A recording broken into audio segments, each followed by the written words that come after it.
Bismillahirrahmanirrahim. Assalamualaikum warahmatullahi wabarakatuh. Alhamdulillah rabbil alamin. Wassalatu wassalamu ala asyrafil anbiya wal mursalin sayyidina wa maulana Muhammadin wa ala alihi wa sahbihi ajma'in. Subhanaka la ilma lana illa ma 'allamtana innaka antal alimul hakim wa tub 'alaina innaka antat tawwabur rahim. Wala hawla wala quwwata illa billahil aliyyil azim. Allahumma shalli ala nur anwar wa sir asrar wa taryakil aghyar min tahil bil yasar sayyidina Muhammadin al-mukhtar wa alihi al-athhar wal asl al-akhir 'adada ni'amillahi wa yadhalik. Allahumma alhimna ilman naf'a bi awamiraka wa nawahika wa razuqna fahman na'nu bika wa nunajika bi rahmatika ya arhamar rahimin. Allahumma razuqna fahman nabiyyin wa hifdzal mursalin wa ilhamal malaikatil muqarrabin bi rahmatika ya arhamar rahimin. Qala al-mu'allif rahimahullahu ta'ala nafa'ana bihi wa bi'ulumihi wa ulmasina fid darin amin. Jamaah kaum muslimin wal muslimat yang dimuliakan Allah, mari senantiasa kita bersyukur kepada Allah Subhanahu wa taala atas segala nikmatnya, rahmatnya, karunia-Nya kepada kita semua. Kemudian salawat dan salam senantiasa kita aturkan kepada junjungan kita, kehariban kita, baginda Nabi besar Muhammad sallallahu alaihi wasallam serta keluarga dan sahabatnya dan segenap pengikutnya al-mukarramun, para habaib, para syarifah dimanapun berada.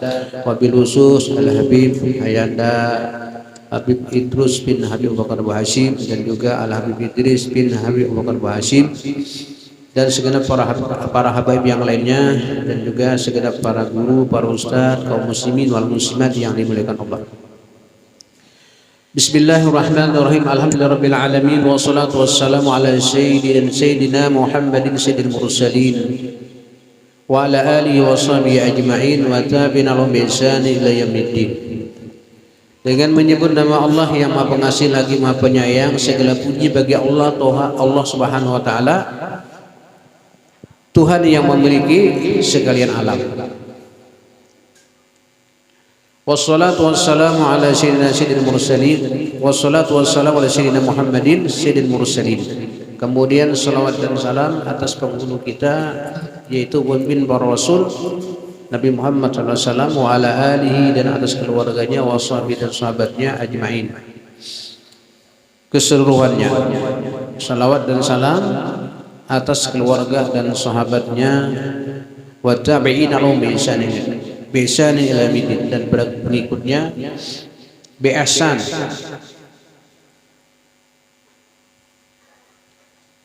yaitu yang mengikut dengan iman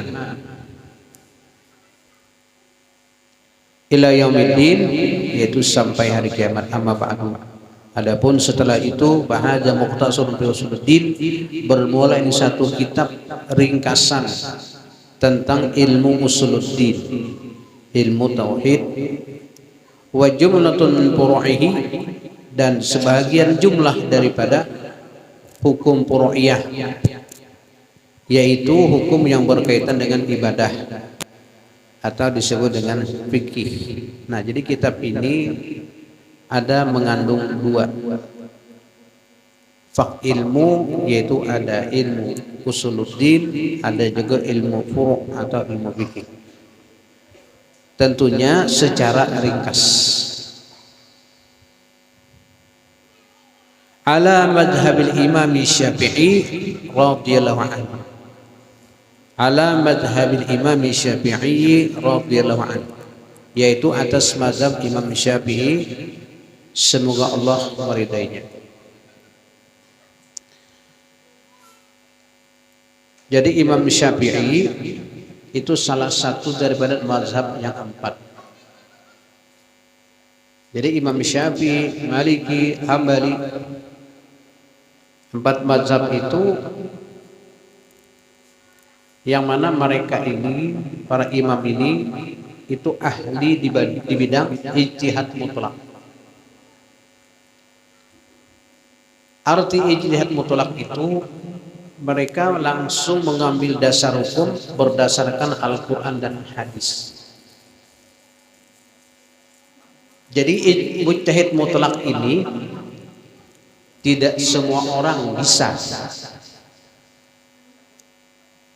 Karena syarat daripada orang mujtahid mutlak ini syaratnya sangat berat. Di antaranya mereka harus menguasai berbagai macam ilmu. Menguasai ilmu nahwu, menguasai ilmu sharaf, menguasai ilmu mantik, ilmu balaghah, termasuk dalam isti'arah, bayan, ma'ani, mengetahui di bidang ilmu usul, ilmu furu', ilmu tasawuf, ilmu hadis, dan mereka hafal Al-Quran dengan tafsirnya, dan mereka hafal hadis ratusan ribu hadis apa di dalam otaknya, bukan di dalam kitab, bukan di dalam laptop, bukan. Hadis itu berputar ratusan ribu di dalam kepalanya, otak. Jadi berat syarat untuk menjadi mujtahid mutlak itu orang yang bisa langsung mengambil dalil dari Al-Quran dan hadis. Karena Al-Quran dan hadis itu banyak syarat-syaratnya untuk memahami ilmu tersebut. Jadi mereka yang 4 mazhab inilah yang punya kemampuan sebagai mujtahid mutlak. Imam Malik, Syafi'i, Hanafi, dan Hambali. Maka bagi orang yang tidak ada kemampuan sebagai mujtahid mutlak, wajib bertaklid kepada 4 mazhab, wajib mengikut daripada salah satu daripada 4 mazhab ini.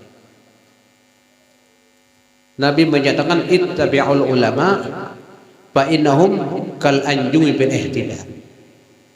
Ikutilah para ulama, maka mereka itu seperti bintang-bintang yang memberikan cahaya hidayah.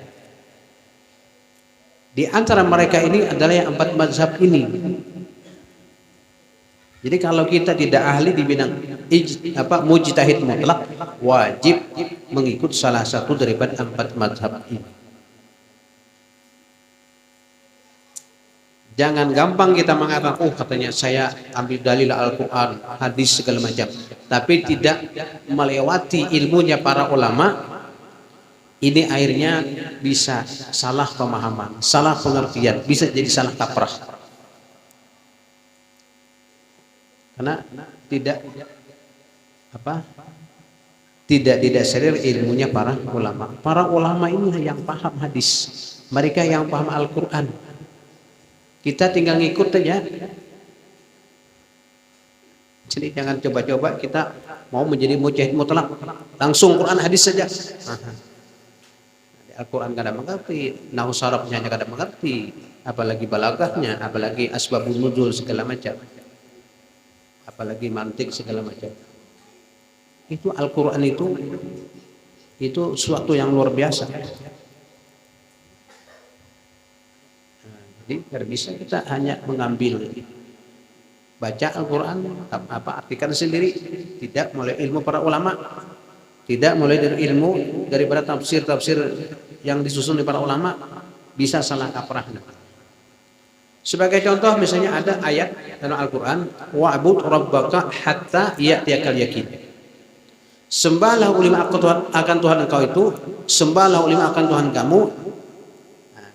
Kalau menurut bahasa arti harfiahnya, hatta ya'tiyakal yakin, sampai kamu yakin. Nah, kalau kita tidak ada ilmunya di situ, salah kaprah. Jadi kalau menyembah Tuhan sampai yakin. Kalau sudah yakin kada menyembah lagi, nah ini yang kada sembahyang lagi. Kenapa jar? Ada cukup ingat aja lagi. Cukup ingatnya lagi. Padahal di dalam hatta ya'tiyakal yakin itu menurut tafsir hatta ya'tiyakal maut, sampai kamu mati. Baru berhenti ibadah. Baru berhenti sholat, puasa segala macam. Kalau masih hidup aja, masih hidup, jangan coba-coba meninggalkan sholat. Rasulullah SAW tidak pernah meninggalkan sholat. Sampai di akhir hayat beliau berwasiat, ummati as-sholat. umatku salat.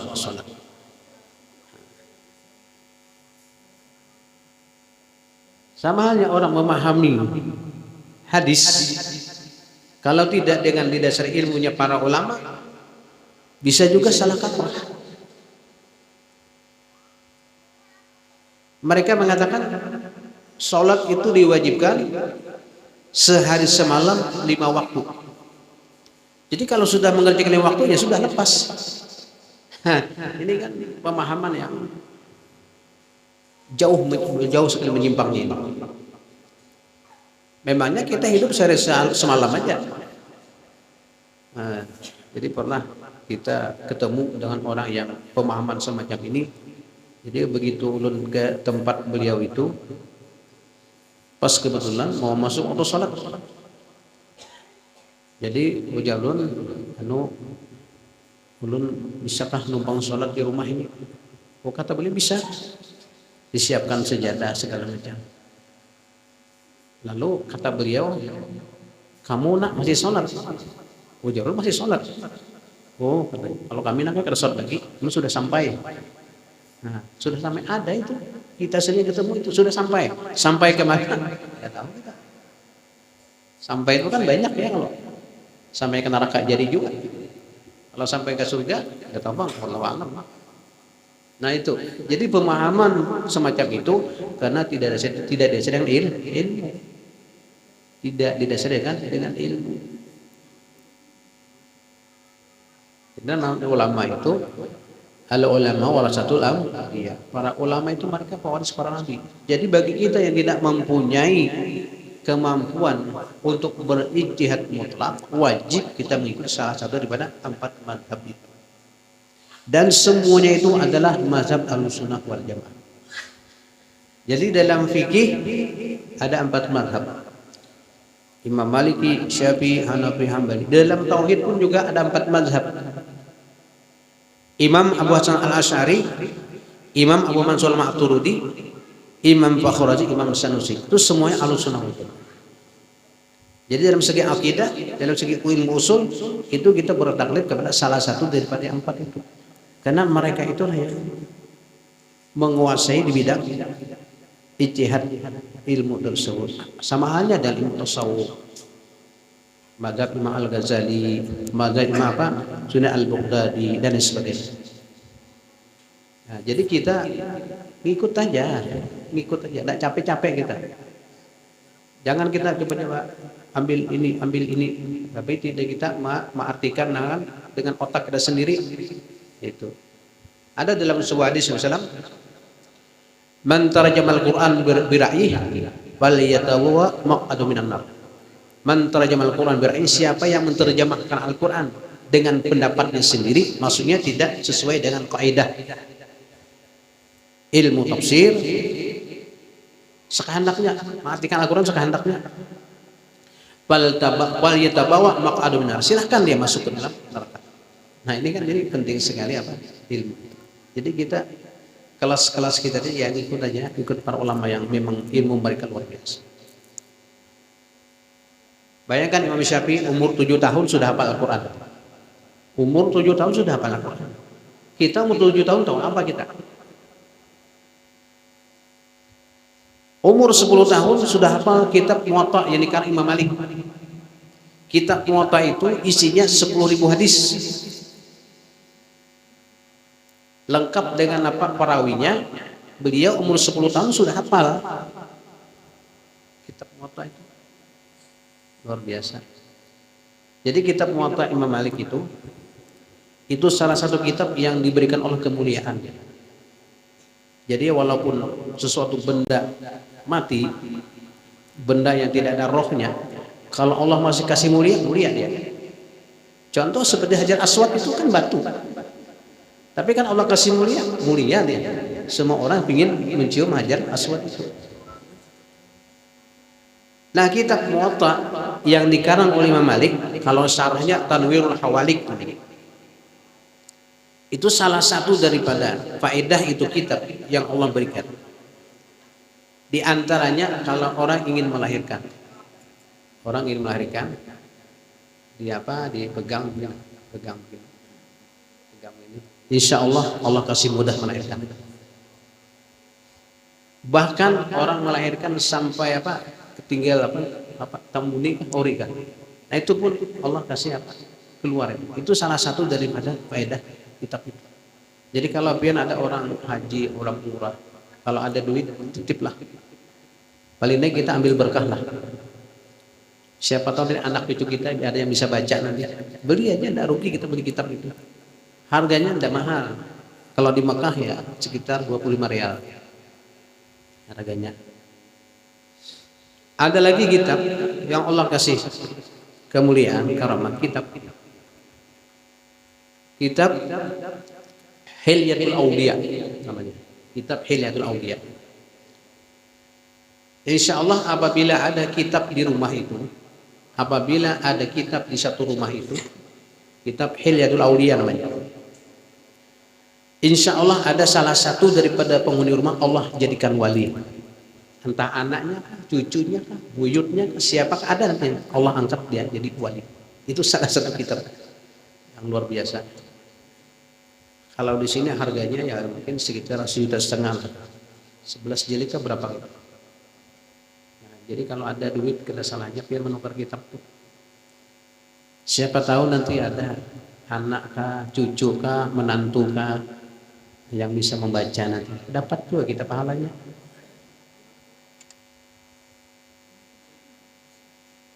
Ulun abah mintung hatuna Allah yarham aja hal itu banyak sih nukar kitab itu. Sidin kada bisa baca kitab. Tapi alhamdulillah anaknya, cucunya, menantunya alhamdulillah bisa baca. Nah itu Sidin kada bisa baca kitab cuma nukar aja. Bila tolak haji nukar, jadi rancak haji umrah rancak Sidin. Nukar kitab. Berapa lemari itu kitab itu. Alhamdulillah. Anaknya, cucunya, menantunya bisa. Nah itu hikmahnya itu. Jadi gak ada rugi kita. Tukar kitab itu termasuk amal jariah itu. Kalau misalnya ada duit tuh, daripada pian pergi kemana-mana ke luar negeri, ke Bali segala macam, misalnya ke Paris segala macam berapa puluh juta kan, setahun sekali tulang ke sana misalnya. Kan tukar kitab kan. Ada nanti. Insya Allah ada yang baca nanti tuh. Beli aja ada yang baca nanti. Walaupun kita kada bisa baca istilahnya kan. Nah itu. Banyaklah di antara kitab Jurmiyah. Banyak itu juga kitab apa Fathul Bari, Sarah Bukhari Fathul Bari. Itu salah satunya. Kalau ada kitab itu di rumah, insya Allah dengan kehendak Allah dipelihara daripada kebakaran. Itu salah satu faedah dari kitab Sarah Bukhari namanya Fathul Bari. Kalau kada salah 18 jilid atau 17 jilid.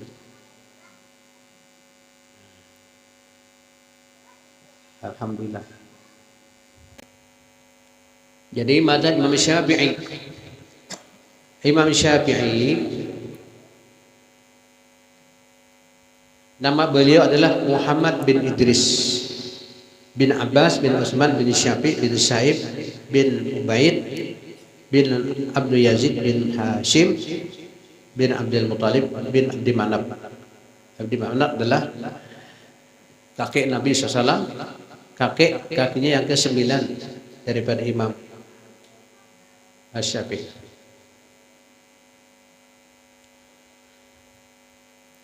Nah, dilahirkan Imam Syafi'i tahun 150 Hijriah. Wa ulida Imam Malik amul salasati wa samadin tahun 83 Hijriah. Wal Imam Abu Hanifah amul samadin tahun 80 Hijriah. Wal Imam Ahmad bin Hanbal amun arba'un wa sittina wa mi'ah, yaitu tahun 164 Hijriah. Itu daripada kelahiran para imam-imam yang 4 itu. Samaituhu, kunamai akan kitab ini Riyadul Badi'ah, yaitu taman yang indah. Jadi yang mengarang kitab ini Syekh Muhammad Nawawi Al-Bantani. Jadi Syekh Nawawi Al-Bantani. Nah, beliau ini itu lama dia belajar di Mekah dan sempat mengajar di Mekah. Nah, beliau ini salah satu ulama Indonesia yang luar biasa. Jadi wafat beliau dikuburkan di Ma'la. Di Ma'la ini kan ada batasannya, misalnya berapa tahun sudah dibongkar, dipindah lagi, diganti legen orang baru. Jadi diganti-ganti aja tuh kubur di Ma'la itu, nggak tahu kemana dia naruh di situ. Kecuali kalau orang-orang yang khusus udah dipindah. Jadi ceritanya Imam Nawawi ini sekian tahun mau dipindah. Karena memang karena oleh daripada kerajaan Arab. Mau orang bangsawan, mau orang kalau sudah sampai waktunya dipindah. Tapi ternyata jasadnya masih utuh. Sampai utuh. Masih utuh jasadnya. Jadi tidak dipindah. Itu yang mengarang kita. Jadi banyak ulama-ulama Indonesia yang menjadi syekh di Mekah. Di antaranya juga Syekh Abdul Karim Al-Banjari. Beliau itu aslinya orang Kandangan, cuma lama di Mekah, sempat mengajar di Mekah di Babul Patah, di Masjidil Haram. Beliau itu kalau ngajar Riyadhus Shalihin, ngajar kitab Riyadhus Shalihin 8 tahun baru tamat. Tapi kalau sudah tamat Riyadhus Shalihin itu menguasai kitab Kutubus Sittah. Menguasai, karena beliau baca hadis satu dalam kitab Bukhari begini, dalam kitab Muslim begini, dalam kitab Nasa'i begini, Sunan Ibnu Majah begini. Jadi satu hadis itu disebutkan dengan Kutubus Sittah, di dalam apa yang ada dalam Kutubus Sittah. Jadi 8 tahun baru khatam Riyadhus Shalihin. Tapi kalau sudah khatam itu sudah menguasai Kutubus Sittah. Jadi Allah yarham, Ayanda Haji Halidi itu sering ketemu beliau. Kadang-kadang Abah itu bawakan sarung, senang beliau bawa sarung itu senang.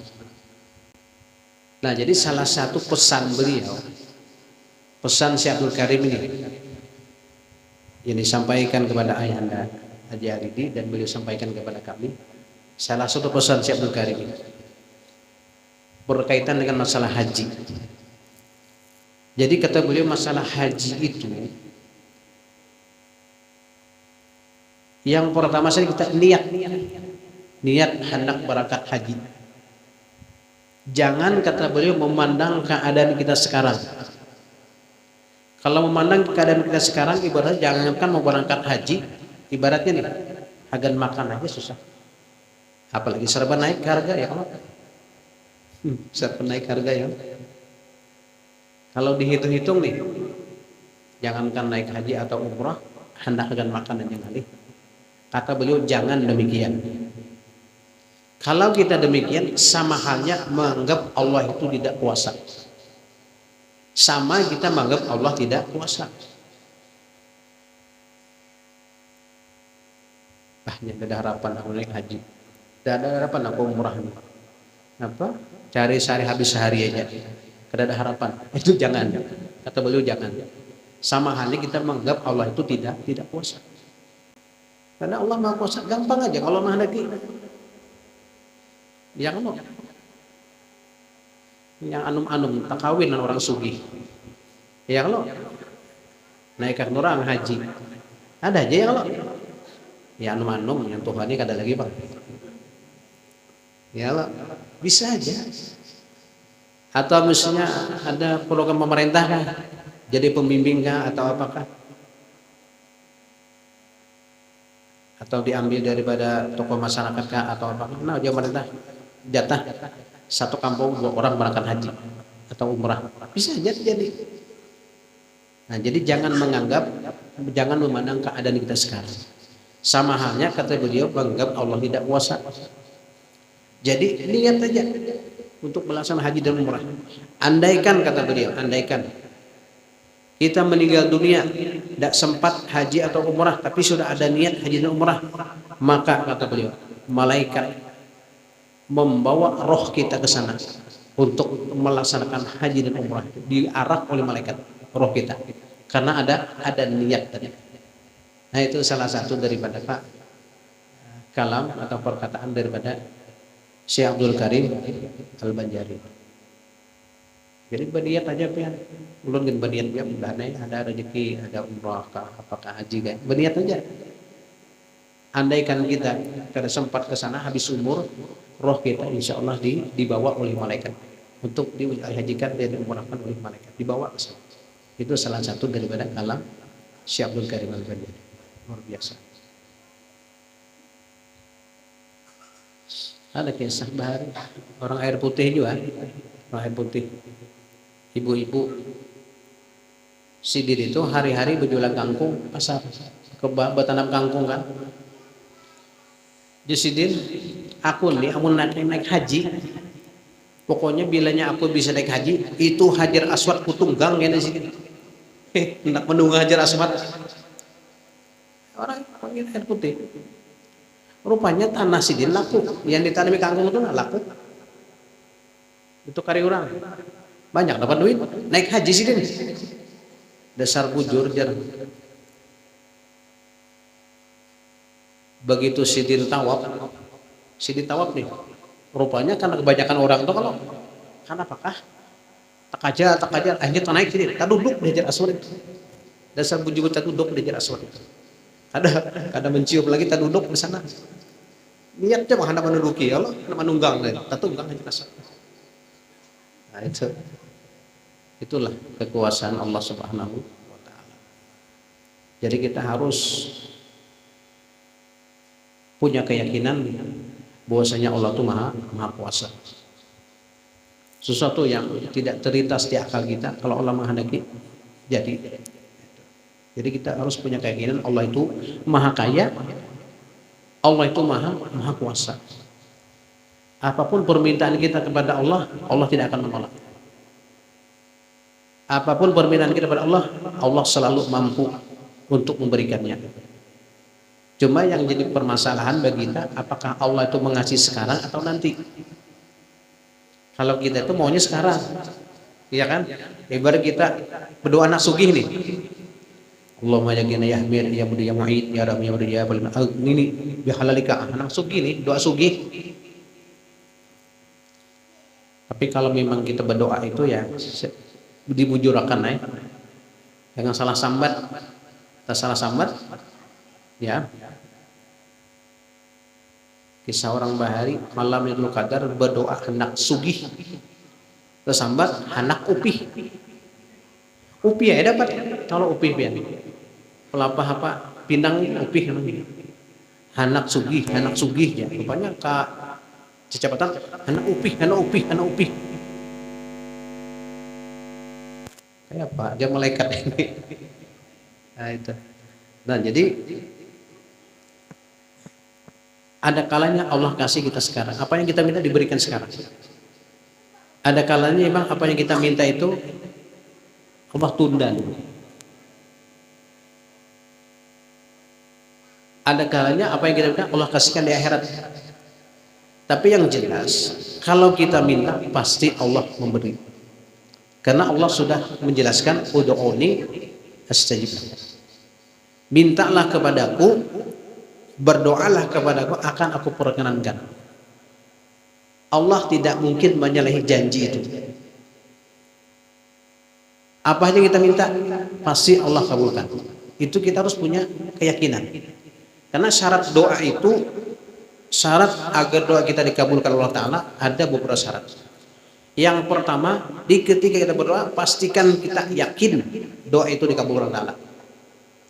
Nabi menyatakan ud'ullah wa antum muqinuna bil ijabah. Berdoalah kepada Allah dan kalian yakin doa itu dikabulkan Allah Ta'ala. Yakin. Jangan kada yakin. Kira-kira kabul kadalah aja. Bisa kada kabul, sakul aja. Kada kabul bujuran ben itu. Sudah ragu kan? Nah, jadi Nabi menyatakan ud'ullah wa antum muqinuna bil ijabah. Berdoa kepada Allah kalian yakin doa itu dikabulkan Allah Ta'ala. Jadi yang pertama, ketika kita berdoa yakin bahwasanya doa dikabulkan Allah Ta'ala. Yang kedua, hadirkan hati kita kepada Allah.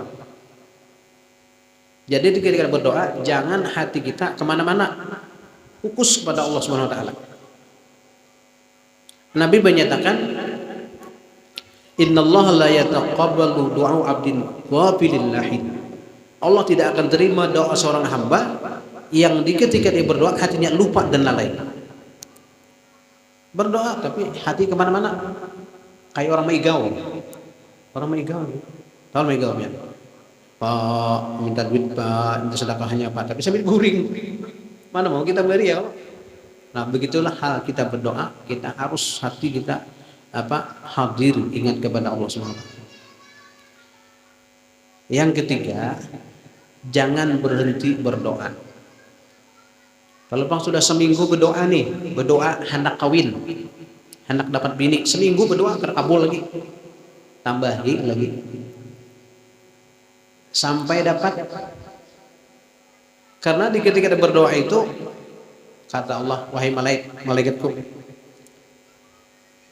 jangan dikasih itu hambaku itu, biar dia berdoa. Li'anni uhibbu asma' as-sawti doa. Karena aku senang mendengar hambaku berdoa. Allah Ta'ala ternyata senang mendengar suara kita berdoa. Makanya kadang kabul lagi. Berarti Allah senang dengan suara kita. Sebab kalau dikabulkan, kita doa lagi, kabul sudah.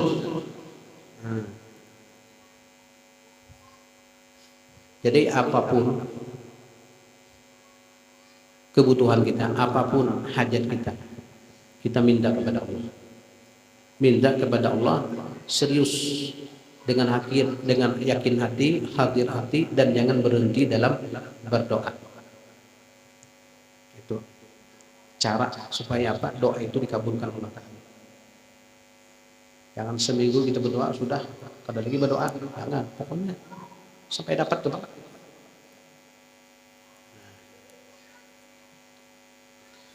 Wallahu subhanahu wa ta'ala a'lam.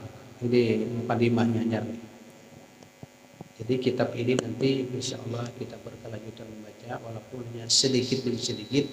Niatan kita adalah untuk mengambil berkah daripada ilmu ini. Mudah-mudahan Allah Subhanahu Wa Taala meridai kita semua, dan mudah Allah Subhanahu Wa Taala mengampuni daripada dosa dan kesalahan kita semua, dan dosa kedua orang tua kita dan guru-guru kita dan anak istri kita semua diampuni dosa oleh Allah Subhanahu Wa Taala, dan semoga hajat kita dikabulkan oleh Allah Subhanahu Wa Taala, dan semoga amal ibadah kita terima oleh Allah Subhanahu Wa Taala, dan semoga kita mendapat syafaat Nabi besar Muhammad SAW, masuk dari kehidupan dunia ini sampai nanti akhir hayat, sampai ke alam kubur, sampai ke masa, sampai ke surga bersama kekasih kita Nabi besar Muhammad SAW. Amin ya rabbal alamin. Ini saya yang dapat ulun sampaikan. Salah hilap mohon maaf yang sebesar-besarnya. Akhirul kalam. Wassalamualaikum warahmatullahi wabarakatuh.